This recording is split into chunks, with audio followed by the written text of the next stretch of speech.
I remember a time I pulled off a dusty highway into a small town no guidebook mentioned. The sun was still high, the air dry, but the town's heart was its market. I wandered among stalls of women slicing fruit, children kicking up dust as they played.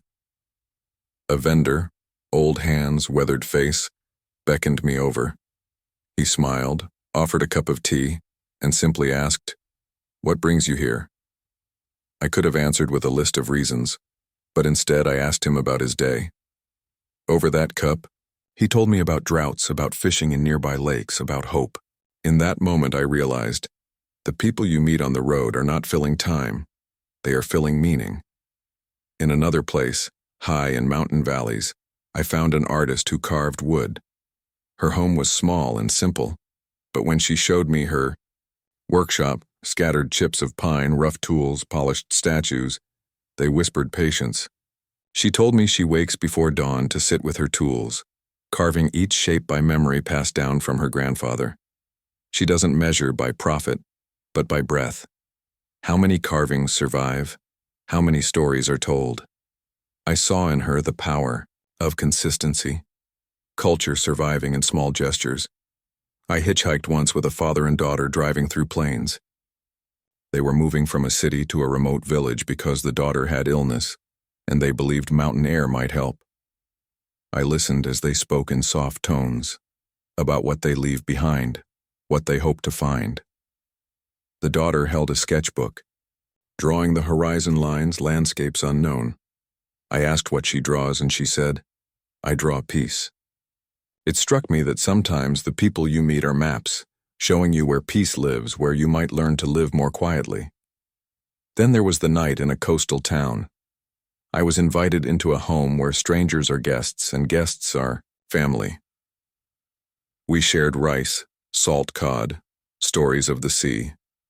The old fisherman stood by the window, his hands rough as driftwood, his eyes reflecting moonlight on water. He spoke of storms, of nets that break, of tides that give more than they take. He said, "The sea teaches you to yield and to persist." I heard in him stoic truth. Hardship and beauty dance in the same breath. On dusty trails beyond any road, I met a teacher in a village where internet is faint light in the distance. He writes letters by hand, teaches children under trees. He spoke of books as wings. Even if a child never leaves, stories carry them far. He read to them from old tales, heroes, tricksters, mountain ancestors. In that classroom in the open, with birds as ceiling and wind as fan, I saw culture formed not by grand institutions, but by simple devotion. Sometimes the people you meet show contrast. In a city crowded with glass towers and neon, I found a street musician. He played a melancholy flute from dawn until dusk. People passed him without pause. Yet when the evening light softened, someone dropped coins. Not many, but someone. And when I asked why he played so early, so softly, he smiled. They carry music, even the ones who hear nothing. It reminded me, presence is not about acclaim. It is about fidelity to what you love. In remote deserts, I met nomads who move with seasons. Their homes are tents, their kitchens are the wind. Their stories are not recorded but remembered. Where? Water pools where grazing is good, when storms come. One man took me to a spring beneath dunes. He drank, then dipped his hands, purple from berries he'd cooked. He gave me fruit. We shared silence.